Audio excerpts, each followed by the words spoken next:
कि शहीदों की चिताओं पर हर वर्ष यूं ही लगेंगे मेले, शहीदों की चिताओं पर हर वर्ष यूं ही लगेंगे मेले, वतन पर मिटने वालों का यही आखिरी निशान होगा। कश्मीर के मुख्यमंत्री, अगर कश्मीर में 370 हटी तो खून की नदियां बह जाएंगी। बजाऊ तक पहुंची क्या भाई नदी? खून की बूंद किसी के पे लगी? 370 हटी। झुंझुनू जिले के अंदर 500 के करीब गांव हैं, जिसमें से 488 झुंझुनू जिले के अंदर शहीद हुए हैं। आज तक 488 मतलब हर गांव के गले पीछे एक मूर्ति लगी हुई है। इस जिले के अंदर 50,000 पूर्व सैनिक हैं, 30,000 सर्विस सैनिक हैं, मतलब करीब 80,000 के करीब इस झुंझुनू जिले के अंदर सैनिक हैं। पूरे भारत के अंदर यही एक जिला ऐसा है जिसके अंदर सबसे ज्यादा जनसंख्या सैनिकों की है। मन रोमांचित हो जाता है कि हमें प्रभु ने उस माटी पर जन्म दिया है जो देश के प्रति अपनी इतनी सर्वोपरि है। झुंझुनू जिला यही हमारा सौभाग्य है। मैं कहता हूँ देवता ही हैं, वो भी देश के लिए, धर्म के लिए अपनी आहुति दी थी, और राम प्रताप जी ने भी देश के लिए आहुति दी है, इसलिए देवता से कम नहीं है।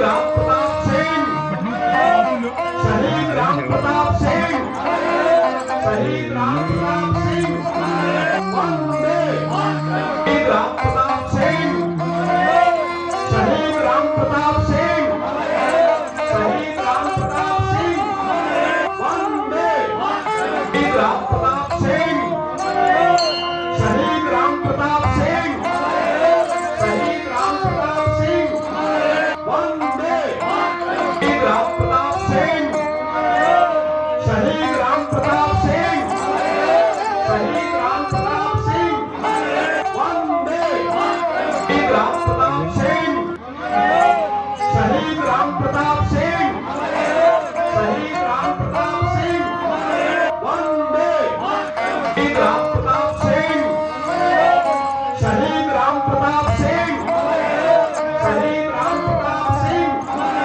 वंदे शहीद राम प्रताप सिंह, शहीद राम प्रताप सिंह, शहीद राम प्रताप सिंह, शहीद राम प्रताप सिंह, शहीद राम प्रताप सिंह, शहीद राम प्रताप सिंह।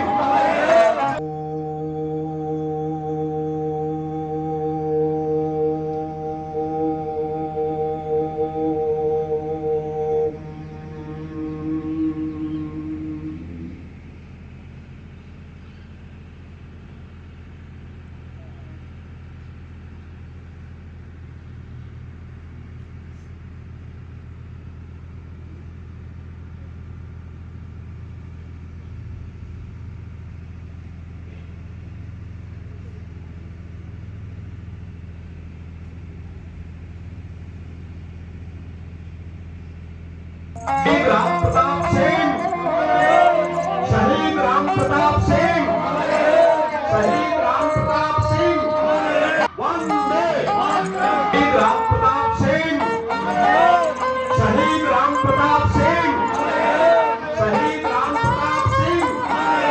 वंदे शहीद राम प्रताप सिंह, शहीद राम प्रताप सिंह, शहीद राम प्रताप सिंह, वंदे शहीद राम प्रताप सिंह, शहीद राम प्रताप सिंह, शहीद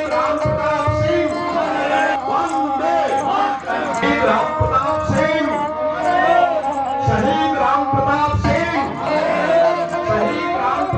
सिंह, वंदे शहीद राम प्रताप सिंह, शहीद राम प्रताप सिंह, शहीद राम प्रताप सिंह, वंदे शहीद राम प्रताप सिंह, शहीद राम प्रताप सिंह, शहीद राम प्रताप सिंह, वंदे शहीद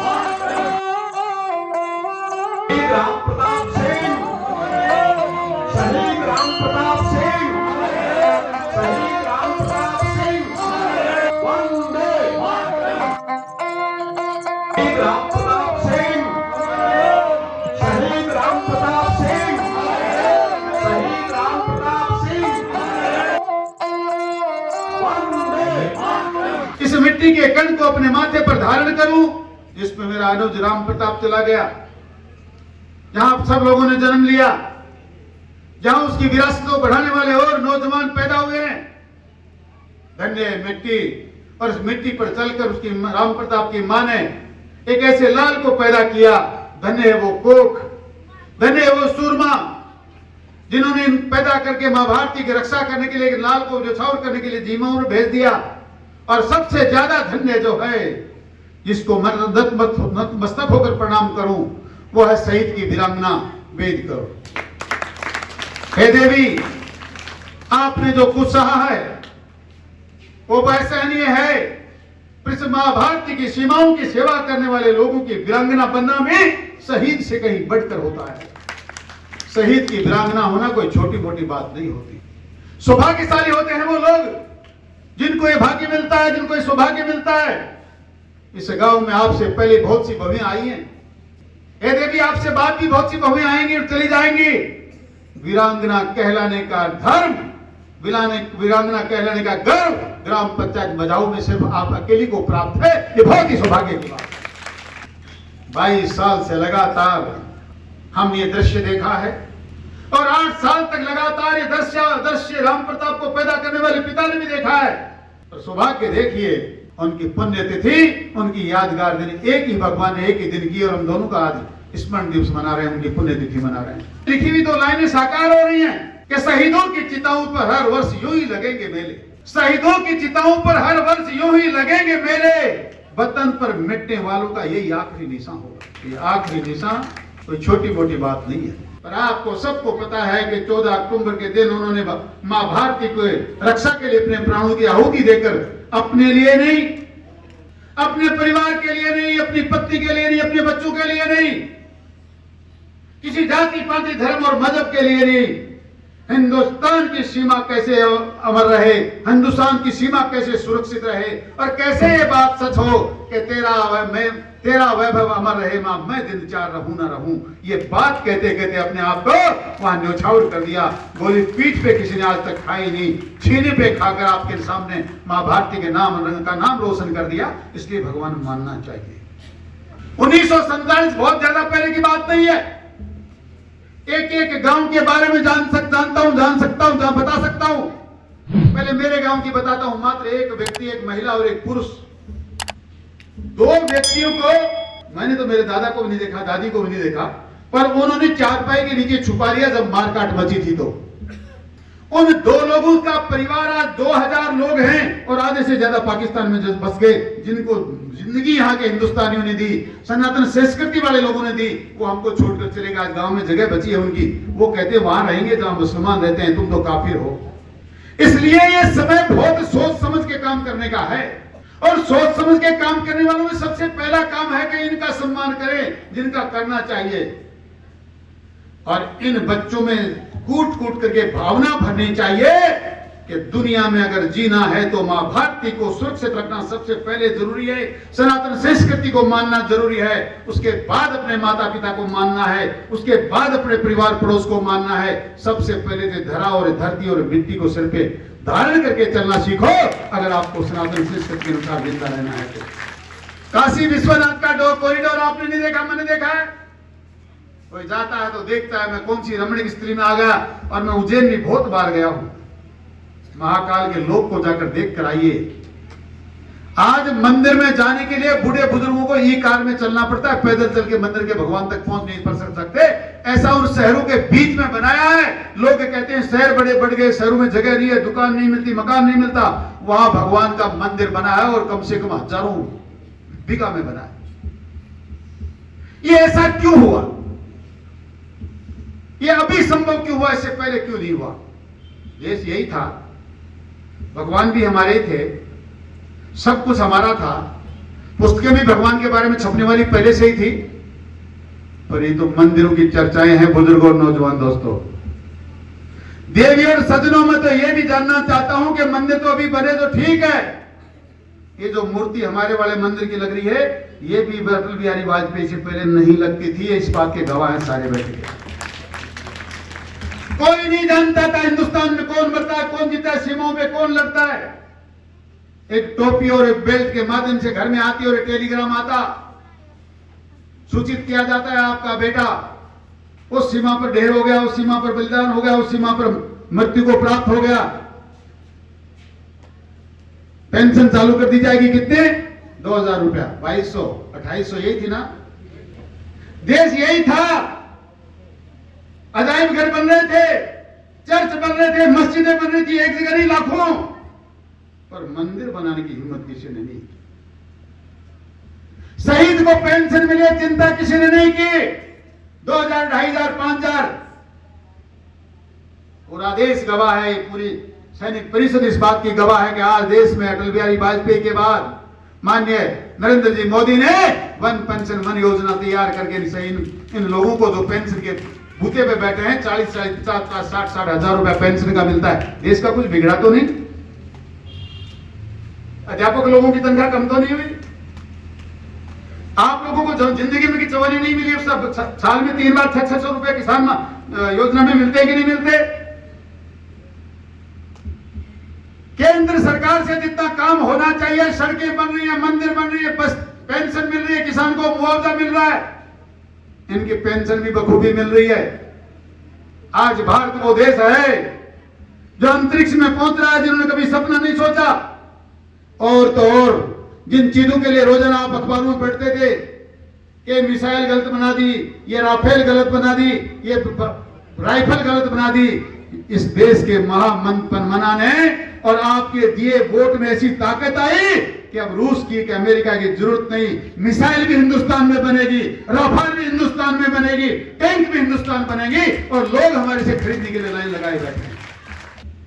ये इसलिए संभव हुआ कि आप तो मानते हो कि नहीं मानते हो, पर सनातन संस्कृति वाले लोग जिनको आपने मत के माध्यम से कहीं पहुंचाया, हम लोग इस बात को मानते हैं कि हमारे भगवान हैं और ये हमारे भगवानों ने हम पे इतनी कृपा कर दी कि देश इतना समृद्धशाली बन गया। वाजपेयी ने जब से इनका सम्मान बढ़ाया, लोगों ने कहा ताबूत में घोटाला हो गया। अरे वाह भाई, कांग्रेस के लोग, एक जवान जिसको अपनी मां के पास पहुंचना है, जिसको अपनी वीरांगना के पास पहुंचना है, जिसको अपने गांव में पहुंचाना है, और गांव में संस्कार के अनुसार, रीति रिवाज के अनुसार उसकी अंत्येष्टि हो जाए, इसके लिए हमने एक छोटी सी ताबूत खरीदी, आप फिर उसमें घोटाला हो गया। बस ये घोटाले होते रहे, 70 साल तक हमें लोग बेवकूफ बनाते रहे। जब दबाव पड़ा तो इमरजेंसी लगा के लोगों को जेल में डाल दिया। अब इस देश के आगे बढ़ने का समय आया है देवियों और सजनों। अब भारत को वापस दुनिया का गुरु बनने का समय आया है। हरि जी कह रहे थे कि विवेकानंद ने आरती उतारी है, वो वापस विवेकानंद के सपनों को साकार करने का, जिंदा करने का समय आया है। इस देश में दुनिया के बहुत अगर विकसित देशों से आगे निकलने का समय आया है। यही हथियार बने, यही रफाल बने, यही टैंक बने, और यहां का जवान अपने मान सम्मान के साथ अपने भारत की फैक्ट्रियों में बने हुए हथियारों से काम मिले, और इसके साथ साथ जो इस देश का मान सम्मान बढ़ा है। आपने पढ़ा नहीं था क्या? हालांकि महिला है, मैं उसके बारे में कुछ ज्यादा टिप्पणी करना नहीं चाहता। मुफ्ती कश्मीर के मुख्यमंत्री, अगर कश्मीर में 370 हटी तो खून की नदियां बह जाएंगी। बजाऊ तक पहुंची क्या भाई नदी? खून की बूंद किसी के पे लगी? 370 हटी, 35A हटा। मैं बहुत गवाह हूं इस बात का, एक बार नहीं अनेकों बार। और 10-15 दिन में कश्मीर में रहने का मौका मिला, जब मैं नवलगढ़ की और उदयपुरवाड़ी की मंडी का चेयरमैन बना था। 15 लोग मेरे साथ थे। आप तो जानते हैं कि झुंझुनू का फौजी जगह जगह मिलता है, और हम लोग नए नए बच्चे थे। एक फौजी के पास खड़े हो गए, मैं जानता था उसको, गांव का शायद अपने वकील साहब के आसपास का भड़वासी या भाई का आदमी था। पहचान गया, वो भी मुझे पहचान गया। मैंने कहा भाई देख, 15 तो लोग हैं, और मैं इनका वोट लेने के चक्कर में यहाँ लाया हूँ, इतने पैसे है नहीं, कहीं 1-2-4 दिन रहने की व्यवस्था कर दे। बोला चुपचाप शाम के टाइम ये फोन नंबर मैं दूंगा, नहीं तो तुम बैठे कहाँ वहां मिल जाना, इस जगह पे खड़े हो, यहाँ हमसे बात कर ली तो तुम भी मारे जाओगे। फौजी की तरफ आंख उठाने वाले की आंख निचोड़ देते हैं। ये हालात पैदा किए भारतीय जनता पार्टी के प्रधानमंत्री ने। इस देश का नेतृत्व करने वाले लोग आज मंदिरों में भगवान की पूजा भी कर रहे हैं, सेनानियों की पूजा भी कर रहे हैं, और तो और जब गंगा स्नान करते हैं तो काशी और विश्वनाथ में बैठकर उन लोगों के चरण स्पर्श करके उनके पांवों को धोते हैं जो आपके गांव की गंदगी को साफ करते हैं। ऐसा कोई आदमी मिलेगा आपको? मुझे ना पांव धोने से उनके पांव धुलेंगे, ना उनके एक दिन काम करने से उनका कोई भला हो जाएगा। ये एक संदेश है, ये एक संदेश है कि इस देश की मिट्टी में पैदा हुआ हर एक व्यक्ति सम्मान है, इसलिए हर एक का सम्मान करना चाहिए। आओ मिलकर शपथ लें आज राम प्रताप की पुण्यतिथि पर कि पूरा देश एक है, पूरा गांव एक है, पूरा समाज एक है। हमारी ना जाति है, ना पाति है, ना धर्म है, ना मजहब है, नीचा के ऊंचा हमारा कुछ नहीं है, मानव है सबके सब। आओ मिलकर साथ चले, मां भारती का विकास करें। मैंने आपके स्कूल में एक बार शायद सरस्वती के बारे में महिमा मंडन किया था ना, दोबारा उसको मैं दोहराना नहीं चाहता। किसी देवता के हाथ में फूल नहीं होता है, किसी के हाथ में वीणा नहीं होती है, कोई हंस की सवारी नहीं करता है। करता होगा, देखा होगा उन्होंने, मैंने देखा नहीं, आपने देखा नहीं, पर ये एक प्रेरणा है। कमल के फूल की तरह कीचड़ में खिलते रहो, हंस की तरह ऐसे न्यायप्रिय बन जाओ। हंस जब न्याय करता है तो दूध और पानी को चोंच लगाते अलग अलग कर देता है। वीणा का मतलब कहता है इतनी अच्छी वाणी बोलिए, भगवान का स्मरण माला के माध्यम से करिए। तो मोदी जी की भी ये प्रेरणा है। देखिए, मैं भगवान की आराधना भी कर रहा हूँ, मैं वाल्मीकि के चरण स्पर्श भी कर रहा हूँ, मैं सड़कों में झाड़ू भी लगा रहा हूँ, मैं थालियां भी बजा रहा हूँ, मैं तालियां भी बजा रहा हूँ। हर एक चीज का अर्थ निकलता है मित्रों। ताली बजा के सुबह सुबह 5 मिनट पता कर लेना कितना फायदा होता है। ब्लड का संचार बढ़ता है, रक्तचाप बढ़ता है, ब्लड का सर्कुलेशन बढ़ता है, कभी जिंदगी में हार्ट अटैक नहीं होता। ये सारी की सारी चीजें हमको बताई गई हैं। इसलिए ऐसे लोग जो देश की चिंता करते हैं, ऐसे जो लोग देश का विकास करते हैं, 70 साल हमने ऐसे लोगों को ढोया है, आगे बढ़ाया है, जिन्होंने अपनी राजनीति अपने परिवार से बाहर निकलने नहीं दी। उन सबको छोड़कर संभलने की जरूरत है। बहुत सी बातें आपके बीच में और कहनी है, लेकिन 2-4 बातें कहकर खत्म करूंगा। ग्राम पंचायत सिंगनौर जिसमें मजाऊ आता है, पहले तो आपका दुर्भाग्य कि मेरे टाइम से आप लोग उदयपुरवाड़ी तहसील में शामिल थे। उस टाइम में हमारी तो उप तहसील थी, इसलिए नहीं काम हो पाया और जाते जाते हम भी चले गए, पर आप लोग उदयपुरवाड़ी में रह गए। अब सरकार ने निर्णय किया, कौन सी सरकार ने बताया क्या? यहाँ की सरकार का क्या नाम पता है आपको? राजस्थान में कौन सी सरकार है? कहीं की ईंट कहीं का रोड़ा, भानुमति का कुनबा जोड़ा। ये सरकार है। यहाँ कोई ना बघेलोत की है ना राजेश पायलट की है। बसपा से लाए, सपा से लाए, इंदरी लाए, इंडी पिंडी लाए, कांग्रेस लाए और मिला के एक सरकार बनाई। उसका नाम है कहीं की ईंट कहीं का रोड़ा, भानुमति का कुनबा जोड़ा। और भानुमति के कुनबे वाली सरकार 2 साल रही कोरोना में। कोरोना तो ऐसे वैसे नहीं आ गया। भगवान ने सोचा इनसे सरकार तो चलनी नहीं है, मध्यावधि चुनाव कराऊंगा तो बड़ा पैसा खर्च हो जाएगा, 5 साल घसीटना तो है। बेचारों को कोरोना का नाम लेके बंद कर दो, 2 साल बैठे रहे कमरों में आराम से। बाहर निकले, सरकार चलने की स्थिति रही नहीं, तो फिर होटलों में जाके बैठ गए। 2 साल होटलों में बैठे, साल भर बचा है। चिंता मत करो, 2-4 महीने में चुनाव होने वाला है। ये सरकार 4 साल में 5 साल में जैसी चली आप लोगों ने अच्छा देखा है, पर इसके पहले क्या हुआ, इस सरकार बनी कैसे? एक कार्टून आया जयपुर में, बहुत बड़ी मीटिंग करी, सभा में आयोजन किया और मेरे सामने किसान समुदाय बैठा है। मैं आपको भी बताना चाहता हूं, आप बुरा मानना मत, लेकिन आपको क्या होता है, एक आदमी कुछ करता है ना तो आप सोचते हो यार 1 रुपये 2 दे दियो। अब आग लगाओगे तो 2 तो पक्का ही देसी, क्योंकि तो वोटा का टाइम में भी करो, वो 5 गेरी तू कितनी गेरा है। भारतीय जनता पार्टी की सरकार ने 50,000 रुपया आपका लोन माफ किया। बेरोजगार नौजवानों को नौकरी करने के लिए उनको उनकी राशि देने के लिए उनका काम किया। सड़कों का टोल टैक्स माफ किया, बिजली का बिल माफ किया। आपको लगने लगा सरकारें कुछ भी कर सकती हैं। तो ये सारी हमारी चीजें देख के इंदिरा रसोई के माध्यम से 5 रुपए में नाश्ता और 8 रुपए में खाना मिलता था, लोग खाने आते थे। मैंने कई बार खाना किया। एक व्यक्ति का लाखों रुपए का बिल माफ, फ्री में इलाज होता था अस्पताल में जाने के बाद भामाशाह कार्ड के माध्यम से। इन सब चीजों को कांग्रेस के लोगों ने पढ़ा और पढ़ के साथ निकाला, अब तो एक ही रास्ता है। ये तो हकीकत में कर रहे हैं, वो तो हम कर नहीं पाएंगे, अपने को झूठ बोलना है। तो दिल्ली में कार्टून को बुलाया जिसका नाम था राजीव गांधी। जो कभी आलू से सोना बनाता है, कभी कुछ बनाता है, उसने कहा 1 2 3 4 8 9 और 10वें दिन राजस्थान के सरकार के किसान का सारा कर्जा माफ। और शेष मांझी जैसे लोगों ने बजाई ताली और हो गया काम। 10 दिन के अंदर लोन माफ होने वाला। बीजेपी से क्या लेना देना, करा लियोगे माफ। बेरोजगारों को रोजगार भत्ता देंगे 3,500 रुपया। बिजली का बिल 1 पैसा बढ़ेगा नहीं, लोन सारा माफ होगा। आप तो मुझे इतना बता दो आज, ताकि माइंदा के लिए तो ऐसे भाषण बोलो नहीं कि किसी का लोन माफ हुआ, किसी को बेरोजगार भत्ता मिला। तो सड़कों का टोल टैक्स माफ है क्या? बड़े बड़े मंचों से वो कहता मैं 6.25 फुट का हूं कि 6.5 फुट का हूं, शुभकरण चौधरी मेरी सुंडी के बराबर आता, उससे जाकर पूछो तो सही कि वीसीआर का क्या हुआ। घर घर में वीसीआर 15-15 20-20 हजार रुपए त्राई मां मची हुई है।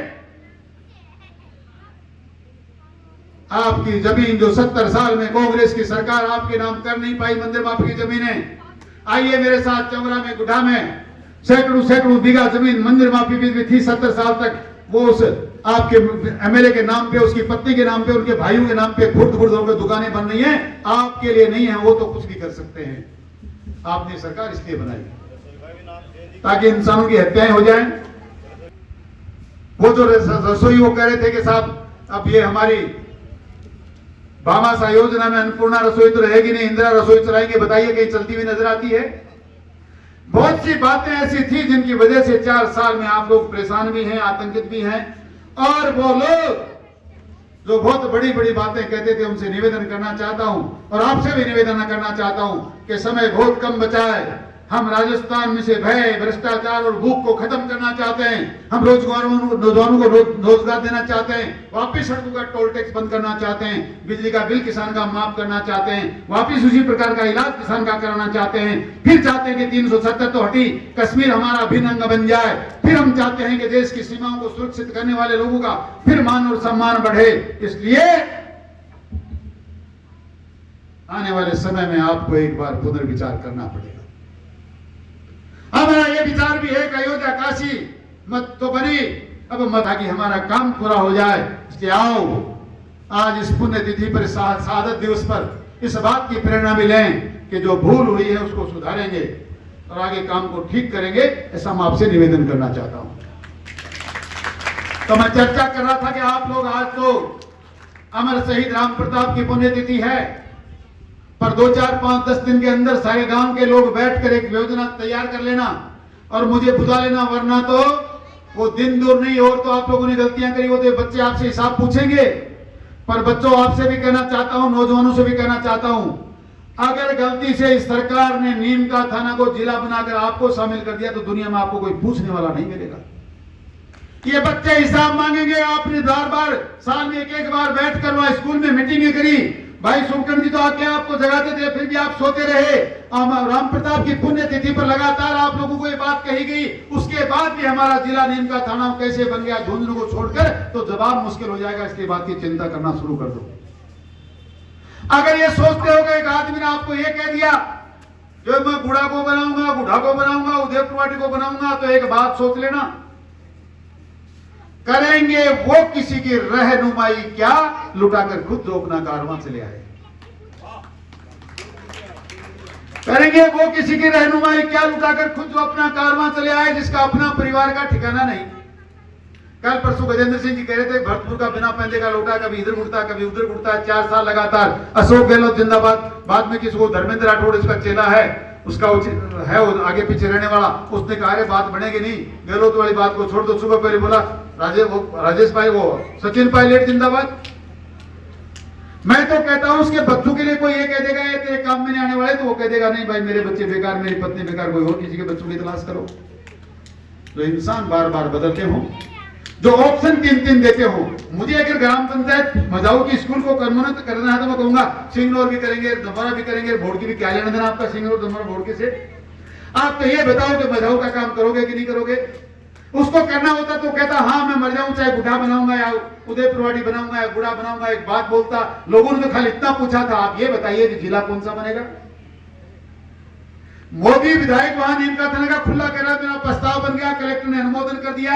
एडीएम अनिल महिला है, उससे मैंने बात करी, वो कह रहा बिल्कुल आपका क्षेत्र उदय नीम का थाना में जा रहा है और आपका जिला झुंझुनू से हटने वाला है, और उसके बाद इनको गुमराह किया जा रहा है। इसलिए बुजुर्गों, नौजवान दोस्तों, देवी और सज्जनों, बहकाव में आने की जरूरत नहीं। 2-4-5 दिन में मीटिंग करके कल बड़ा गांव में ऐतिहासिक बड़ी मीटिंग हमने करी है, शुरुआत कर दी। आप भी 5-10 दिन के अंदर इकट्ठे होकर अपने अपने गांव ढाणी में मीटिंगें कर लो। मुझे भी बुला लेना, एक आपत्ति प्रमाण पत्र मैंने रखा है, उस पर साइन करके मैं सरकार को देना चाहता हूं। और हम किसी नीम का थाना के खिलाफ नहीं है। हम कहते हैं नीम का थाना को जिला बनना चाहिए, बने, पर वो पहाड़ी क्षेत्र का वो भाग मिले जिनको सुविधा है, जिनको दुविधा है उस हिस्सा नहीं मिले। इसलिए अपना अपना ऑब्जेक्शन करना शुरू कर दो ताकि आपका जिला बच जाए। ये रही मेरी सूचना। अब मैं वैसे तो मंच का अतिक्रमण कर रहा हूं, पर अलग अलग एक एक को बात कहूंगा तो चलेगी नहीं। 17 तारीख को भारतीय जनता पार्टी लक्ष्मणगढ़ से किसानों के समर्थन में एक आंदोलन कर रही है। आपके बाजरे का समर्थित मूल्य तय नहीं कर रही राजस्थान की सरकार, समर्थन मूल्य मिले, बाजरे की खरीद हो, इस बात के लिए हमने 17 तारीख को 11 बजे लक्ष्मणगढ़ विधानसभा के स्टेडियम में एक किसानों की महासभा बुलाई है। आपको निवेदन है, आपको प्रार्थना है कि आप लोग भी वहां पहुंचे ताकि आपके अधिकारों के लिए हम लोग लड़ सके। हम सौभाग्यशाली हैं बच्चों, और हम लोग सारे की हम लोगों ने झुंझुनू जिले के अंदर मतलब जन्म लिया है। झुंझुनू जिले के अंदर 500 के करीब गांव हैं, जिसमें से 488 झुंझुनू जिले के अंदर शहीद हुए हैं। आज तक 488 मतलब हर गांव के गले पीछे एक मूर्ति लगी हुई है। इस जिले के अंदर 50,000 पूर्व सैनिक हैं, 30,000 सर्विस सैनिक हैं, मतलब करीब 80,000 के करीब इस झुंझुनू जिले के अंदर सैनिक हैं। पूरे भारत के अंदर यही एक जिला ऐसा है जिसके अंदर सबसे ज्यादा जनसंख्या सैनिकों की है, और सबसे ज्यादा सैनिकों का गांव झुंझुनू जिले में भीर गांव है, जिसके अंदर 400 के करीब सैनिक है। तो हम लोग इस मतलब हमें गर्व होना चाहिए कि हम लोग इस वीर भूमि के अंदर जन्म लिए हैं, और जहां पर ये झुंझुनू जिला है, जो शहीद है वो एक देवता है। आप कभी भी अपने मन से और आस्था से इसका नाम लेके इसको नमन करके आप चलो, आपके साथ चलेगा ही, आपके पूरी रक्षा करेगा ही। इसको हमेशा शहीद को आप देवता मान के चले। मन रोमांचित हो जाता है कि हमें प्रभु ने उस माटी पर जन्म दिया है जो देश के प्रति अपनी इतनी सर्वोपरि है। झुंझुनू जिला, यही हमारा सौभाग्य है। हम इस एहसास से ही अपने आप महकते रहते हैं कि जन्म झुंझुनू में मिला है। आज शहीद राम प्रताप जी की 22वीं शहादत दिवस पर मैं इस मजाऊ गांव की पवित्र धरती को नमन करता हूं, कोटि कोटि नमन करता हूं। नमन करता हूं उस परिवार को जिन्होंने 2-2 शहीद भारत माता को दिए हैं। नमन करता हूं उस माता पिता को जिन्होंने ऐसे पुत्र को जन्म दिया। नमन करता हूं उस शहीद वीरगना को जिन्होंने इतनी शक्तिशाली वीरगना हमारे बीच जो पधारे हैं उनको मैं नमन करता हूं। आज हम जिस विषय के लिए यहाँ इकट्ठे हुए हैं, हमें जो देवी देवताएं हैं हमारे, हम श्री कृष्ण को मानते हैं, श्री राम को मानते हैं, गुगा जी को मानते हैं, पीर बाबा किसी को भी मानते हैं। हमने इतिहास पढ़ा है, हमने देखा नहीं है, किसी ने भी नहीं देखा है, हम इतिहास के अंदर पढ़ते हैं, लेकिन हमने राम प्रताप जी को देखा है। इसलिए मैं कहता हूं, अभी धर्मपाल जी कह रहे थे कि देवता के रूप में, मैं कहता हूं देवता ही हैं। वो भी देश के लिए, धर्म के लिए अपनी आहुति दी थी, और राम प्रताप जी ने भी देश के लिए आहुति दी है, इसलिए देवता से कम नहीं है। मैं सभी को बजाऊ गांव वासियों को बोलना चाहता हूं कि आप सब एक बार श्रद्धा सुमन करके देखें और राम प्रताप जी को भगवान की जगह या देवता की जगह मान के देखें। माताएं, बहनें, बेटी हैं, मैं ये कहना चाहता हूं, कहीं भी आपको समस्या होती है, एक बार ये स्कूल के अंदर जो शहीद का दर्जा दिया हुआ है, ये देवता है, यहाँ पर एक बार नारियल चढ़ाइए, एक बार आकर के आप मांग रखिए, मांगिए। आप बच्चे यदि स्कूल के अंदर आप परीक्षा देने जाते हो या किसी कंपटीशन के अंदर जाते हो, एक बार देख के करो मजाओ गांव को। यदि आप यहाँ से मांग के जाओगे तो आपको अवश्य सफलता मिलेगी। जब भी किसी भी शहीद परिवार को या वीरंगना को तकलीफ हो तो हमें सबको मिल करके और उसकी समस्या का हल करना चाहिए। शहीद कोई जाति और धर्म नहीं होता, शहीद देश का होता है। किसी जाति या धर्म के पीछे शहीद नहीं लगता, वो तो पूरे देश का होता है। तो राम प्रताप जी मजाऊ गांव का नहीं है, राम प्रताप जी पूरे भारत का शहीद है, पूरे भारत का बेटा है। इन्होंने हमारे लिए आहुति दी है, तो हम जब तक जिंदे हैं तब तक शहीद परिवार और शहीद वीरांगना के लिए जो कुछ भी हमसे बनेगा वो हम करेंगे।